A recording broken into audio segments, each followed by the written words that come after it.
ये friction engineering mechanics में friction एक टॉपिक है। इस टॉपिक के बारे में हम क्लास का वीडियो डाले नहीं थे। ये इकोनॉमी एसबीटी में ये जो क्वेश्चन ये फ्रिक्शन टॉपिक से 3-4 ऑब्जेक्टिव क्वेश्चन और ये कंफर्म फिक्स है कि एक न्यूमेरिकल लॉन्ग में इसका पूछना ही है। उसके साथ साथ शॉर्ट में जो है डेफिनेशन और उसके साथ साथ उसमें शॉर्ट में न्यूमेरिकल्स भी पूछते हैं। फ्रिक्शन में हमको ऑल सिलेबस में पढ़ना क्या है कि एक फ्रिक्शन पढ़ना है, फ्रिक्शन किसको बोलते हैं, और ये एक पढ़ना है उसमें टाइप्स ऑफ फ्रिक्शन। ये दो तरह से होता है, एक स्टैटिक फ्रिक्शन, एक डायनामिक फ्रिक्शन। डायनामिक फ्रिक्शन दो तरह से पढ़ना है, एक स्लाइडिंग फ्रिक्शन, एक ये रोलिंग फ्रिक्शन। यानी एक स्लाइडिंग है और एक यहाँ पे ये जो होगा वो रोलिंग होगा, रोलिंग फ्रिक्शन। और ये स्लाइडिंग और रोलिंग ये डायनामिक फ्रिक्शन का हो गया। स्टैटिक फ्रिक्शन और डायनामिक फ्रिक्शन ये टाइप फ्रिक्शन का हो गया। और इस फ्रिक्शन में बहुत इंपॉर्टेंट क्या है, ये बहुत इंपॉर्टेंट है बराबर। लिमिटिंग फ्रिक्शन किसको बोलते हैं, लिमिटिंग के बाद एक ये बहुत इंपॉर्टेंट है, डेफिनेशन बराबर पूछता है। 100% ये श्योर है कि इसमें से ये limiting friction, angle of friction, angle of repose और क्या बोलते हैं coefficient of friction, law of friction, ये 3-4 में से कोई दो क्वेश्चन कंफर्म है पूछेगा। एक एंगल ऑफ फ्रिक्शन से भी पूछेगा, एक कोएफिशिएंट ऑफ फ्रिक्शन का डेफिनेशन, एक लॉ ऑफ फ्रिक्शन। लेकिन ज्यादा ये angle of friction, angle of repose और लिमिटिंग फ्रिक्शन ये डेफिनेशन बार-बार रिपीट करता है जिसको बनाना है। अब एक पढ़ना है relation between angle of friction and coefficient of friction का मतलब म्यू बराबर एक ये प्रूफ आता है, म्यू बराबर ये tan phi, जहां म्यू है कोएफिशिएंट ऑफ फ्रिक्शन, phi है एंगल ऑफ फ्रिक्शन, इसलिए coefficient of friction equal to tangent of angle of friction. और इस टॉपिक से थ्योरेटिकल में हमको मात्र 1 2 3 4 5 इस 5 में से एक दो ठो कोई डेफिनेशन 100% श्योर है ये पूछेगा ही पूछेगा। और उसके साथ साथ इससे ऑब्जेक्टिव पूछेगा और इससे न्यूमेरिकल भी पूछेगा। ऑब्जेक्टिव किस तरह से पूछता है इसमें हम ये भी डिस्कशन करेंगे अगले क्लास में कि फ्रिक्शन किसको बोलते हैं, ये टाइप्स ऑफ फ्रिक्शन जो स्टैटिक फ्रिक्शन किसको बोलते हैं और डायनामिक फ्रिक्शन किसको बोलते हैं, इसके भी डेफिनेशन भी समझाएंगे। और ये दो तरह का होता है वो भी। और लिमिटिंग फ्रिक्शन क्या होता है, एंगल ऑफ फ्रिक्शन क्या होता है, एंगल ऑफ रिपोज हम किसको बोलते हैं, कोएफिशिएंट ऑफ फ्रिक्शन किसको बोलते हैं, लॉ ऑफ फ्रिक्शन किसको बोलते हैं। ये सारे का थ्योरेटिकल डेफिनेशन के साथ एक क्लास होगा। लेकिन ये हम गेस क्वेश्चन दे दिए कि limiting friction, angle of friction, angle of repose, coefficient of friction, law of friction, इस सभी में से एक शॉर्ट क्वेश्चन या लॉन्ग क्वेश्चन दोनों डेफिनेशन में भी आएगा। और ये शॉर्ट क्वेश्चन में एक न्यूमेरिकल भी आएगा और लॉन्ग में भी इसी का न्यूमेरिकल आएगा। और इसके बाद ये हमको इसका ये ऑब्जेक्टिव किस तरह से पूछता है, 2-4-5 ऑब्जेक्टिव के बारे में, ये 2-3-4 तो निश्चित ऑब्जेक्टिव इससे रहेगा ही रहेगा, मिनिमम जो मैक्सिमम 4 ये इससे रहेगा। और इसके बारे में हम अगले क्लास में बात करेंगे। लेकिन ये अच्छे से पढ़ लेना सभी को, limiting friction, angle of friction, angle of repose, coefficient of friction, law of friction को अच्छा से कंप्लीट करके जाना है। आने वाले प्रीवियस एसबीटी बोर्ड का जो एग्जामिनेशन होगा उसमें से एक लॉन्ग भी आएगा, एक शॉर्ट भी आएगा, लॉन्ग न्यूमेरिकल भी इससे आएगा और शॉर्ट न्यूमेरिकल भी आएगा इससे। ये ऑब्जेक्टिव पूछता है क्या कि स्टैटिक फ्रिक्शन और ये dynamic friction. Static friction definite ये पूछता है कि जब कोई बॉडी रेस्ट में हो तो उस वक्त जो हम फ्रिक्शन का अनुभव करते हैं वो कौन फ्रिक्शन होगा। मान लेते हैं कि कोई बॉडी, ये ऑब्जेक्टिव का क्वेश्चन है, यही पूछता है, मान लो कोई बॉडी है, ये रफ सरफेस पे रखा हुआ है और इस बॉडी रफ सरफेस पे रखा हुआ है, लेकिन ये बॉडी किस कंडीशन में है मेरा, ये रेस्ट कंडीशन में। रेस्ट कंडीशन में होगा तो वेलोसिटी क्या होगा, 0। जब वेलोसिटी 0 होगा तो इस कंडीशन में हम क्या करेंगे कि इस बॉडी पे जो फ्रिक्शन का अनुभव करेंगे कब, जब बॉडी रेस्ट में होगा तो उस वक्त इस बॉडी पे जो फ्रिक्शन का अनुभव करेंगे वो फ्रिक्शन कहलाएगा स्टैटिक फ्रिक्शन। जब कोई बॉडी रेस्ट हो वहां पे जो फ्रिक्शन डेवलप होता है उसको स्टैटिक फ्रिक्शन बोलते हैं। और जब कोई बॉडी मान लेते हैं यहाँ पे कि रफ सरफेस पे रखा हुआ है, रफ सरफेस पे रखा हुआ है, लेकिन ये बॉडी मोशन करता हो, यानी मोशन में हो, जब ये बॉडी मोशन में हो तो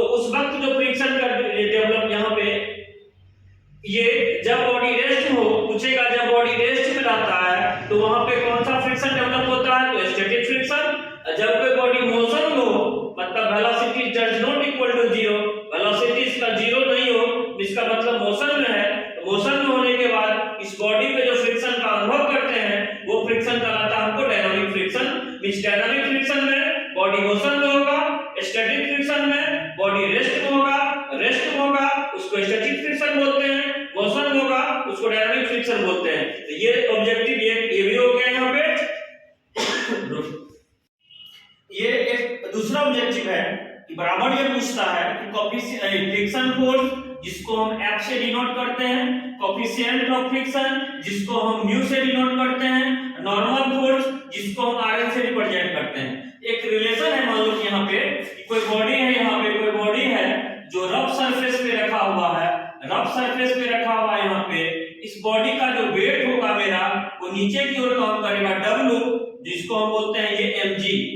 और जब ये वेट नीचे की ओर काम करेगा, सरफेस भी एक नॉर्मल फोर्स लगाता है जो ऊपर की ओर, इस फोर्स को बोलते हैं नॉर्मल फोर्स। ये जो फोर्स ये सरफेस परपेंडिकुलर लगाता है। अब इसमें हम अप्लाई फोर्स अगर हम इधर लगाते हैं तो फ्रिक्शन फोर्स मेरा क्या होगा, इसके अपोजिट डायरेक्शन में डेवलप होगा। फ्रिक्शन फोर्स किसको बोले थे, वैसा फोर्स जो इस बॉडी के मोशन का अपोज करता हो, विरोध करता हो, वैसे फोर्स को क्या बोलते हैं, फ्रिक्शन फोर्स। ये अप्लाइड फोर्स, यानी यहाँ पे ये मेरा हो गया यहाँ से अप्लाइड ये फोर्स।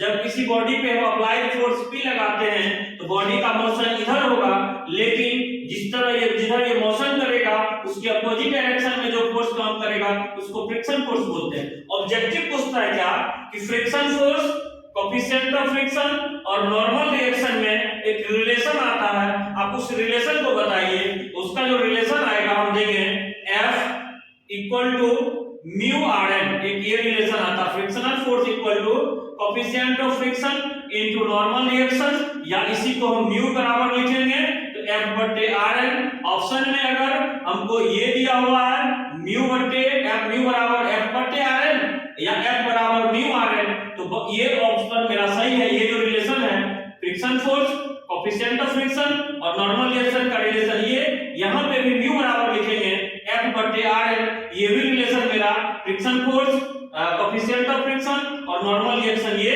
तीनों में रिलेशन है। इसलिए ऑप्शन पूछेगा friction force, coefficient of friction और नॉर्मल रिएक्शन में रिलेशन बताइए। ऑप्शन में अगर ये रहेगा रिलेशन में या ऑप्शन ये रहेगा तो दोनों में से कोई एक या दोनों रहेगा तो बहुत में इसको आपको टिक लगाना है। इसलिए ये जो रिलेशन है friction force, coefficient of friction, normal reaction में रिलेशन होती है। ये कोफिशिएंट एक ऑब्जेक्टिव दूसरा आ रहा है यहाँ पे कि coefficient of friction equal to friction force बटे नॉर्मल रिएक्शन। ये बराबर पूछता है कि कोफिशिएंट ऑफ फ्रिक्शन का ये यूनिट क्या होता है, ये यूनिट इसका हमको जानकारी लेना है। ये बराबर ऑब्जेक्टिव पूछता है स्थिति में कि कोफिशिएंट ऑफ फ्रिक्शन का यूनिट क्या होगा। तो कोफिशिएंट ऑफ फ्रिक्शन का यूनिट हम देंगे म्यू बराबर हम जानते हैं फोर्स बटे ये फ्रिक्शन फोर्स बटे नॉर्मल रिएक्शन। ये भी फोर्स, इसका यूनिट क्या होगा न्यूटन, इसका भी यूनिट क्या होगा न्यूटन, न्यूटन न्यूटन कैंसिल। हम लिख सकते हैं कि कोफिशिएंट ऑफ फ्रिक्शन जो होता है वो यूनिट लेस होता है, मतलब इसका कोई यूनिट नहीं होता है। क्यों, क्योंकि ये डायमेंशन लेस नंबर है, दोनों एक ही चीज का रेशियो है। यहाँ पे ये भी फोर्स, फ्रिक्शन फोर्स बटे normal reaction is known as coefficient of friction. ये फ्रिक्शन फोर्स का भी यूनिट, Rn का भी यूनिट, ये दोनों कैंसिलेशन हो जाएगा। इसलिए कोफिशिएंट ऑफ फ्रिक्शन का यहाँ पे कोई यूनिट नहीं होता है, इसलिए ऑप्शन में यूनिट लेस दिया होगा वहां पे हमको यूनिट करना है। ये एक पूछता है अगला, ये रोलिंग फ्रिक्शन और स्लाइडिंग फ्रिक्शन में किसमें ज्यादा फ्रिक्शन डेवलप होता है। कोई चीज को रोल करके, कोई चीज को हम क्या करते हैं, रोल करके इसको खींचते हैं, यहाँ पे P फोर्स लगा के, ये रोलिंग फ्रिक्शन यानी रोल कर रहा है। अब किसी चीज को हम क्या करते हैं, यहाँ से स्लाइड करके खींचते, ये लाते हैं इस जगह से। ये तो पूछता है क्या कि इसमें हम अप्लाई फोर्स, पूछता है किसी चीज को जब रोलिंग करके लाते हैं और स्लाइडिंग करते हैं तो किसमें ज्यादा फ्रिक्शन होगा। तो हम ये बोल सकते हैं कि रोलिंग फ्रिक्शन और स्लाइडिंग फ्रिक्शन में कंपैरिजन करेंगे तो स्लाइडिंग फ्रिक्शन से रोलिंग फ्रिक्शन क्या होता है, कम डेवलप होता है। इसीलिए रोलिंग फ्रिक्शन यहाँ पे देंगे, रोलिंग फ्रिक्शन यहाँ rolling friction is less than sliding friction. मतलब कहने का मतलब क्या है कि rolling friction is less than sliding friction. हर हमेशा रोलिंग फ्रिक्शन स्लाइडिंग फ्रिक्शन से कम होता है। ये ऑब्जेक्टिव बार-बार पूछता है कि sir rolling friction sliding friction से क्या होता है, कम होता है। अगर इसी में हमको कंपैरिजन देता sliding friction is greater than rolling friction, अगर यहां ऐसे लिखते कि sliding friction is greater than rolling friction, कहने का मतलब ये हो गया यहां पे रोलिंग फ्रिक्शन, कहने का मतलब कि स्लाइडिंग फ्रिक्शन जो है रोलिंग फ्रिक्शन से ज्यादा होता है, रोलिंग फ्रिक्शन स्लाइडिंग फ्रिक्शन से कम होता है। अगर rolling friction is less than sliding friction, sliding friction is greater than rolling friction, एक ये ऑब्जेक्टिव पूछा जाता है, इसलिए इसको भी याद रख लेना है। रोलिंग कम होता है, स्लाइडिंग क्या होता है, ज्यादा होता है।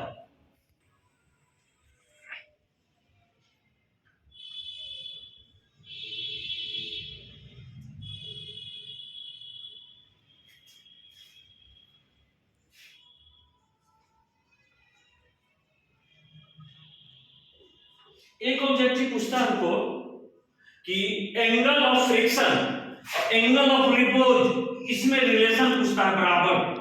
एंगल ऑफ फ्रिक्शन को हम फाई से रिप्रेजेंट करते हैं, एंगल ऑफ रिपोज को अल्फा से करते हैं। इसका डेफिनेशन भी बताएंगे, लेकिन इसका ऑब्जेक्टिव किस तरह से पूछता है। तो एंगल ऑफ फ्रिक्शन और एंगल ऑफ रिपोज में एक रिलेशन क्या होता है कि अल्फा बराबर ये फाई होता है, मतलब एंगल ऑफ फ्रिक्शन जो बराबर होता है एंगल ऑफ रिपोज बराबर होता है एंगल ऑफ फ्रिक्शन का।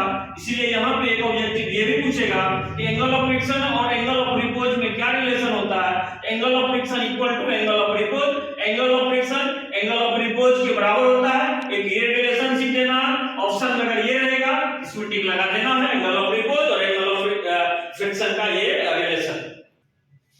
एक रिलेशन एक और ऑब्जेक्टिव आता है कि relation between angle of friction and coefficient of friction. Angle of friction को फाई से रिप्रेजेंट करते हैं, कोएफिशिएंट ऑफ फ्रिक्शन को म्यू से रिप्रेजेंट करते हैं। अतः इसका एक रिलेशन बताइए, relation between angle of friction and angle coefficient of friction. तो ये दोनों का रिलेशन अगर ऑप्शन में हमको दिया रहे कि म्यू बराबर ये जो होता है वो tan फाई होता है, मींस म्यू जो है वो कोएफिशिएंट ऑफ फ्रिक्शन, फाई जो होता है एंगल ऑफ फ्रिक्शन, इसलिए म्यू बराबर tan फाई ऑप्शन में अगर दिया रहे इसका मतलब coefficient of friction angle of friction का ये रिलेशनशिप आ गया।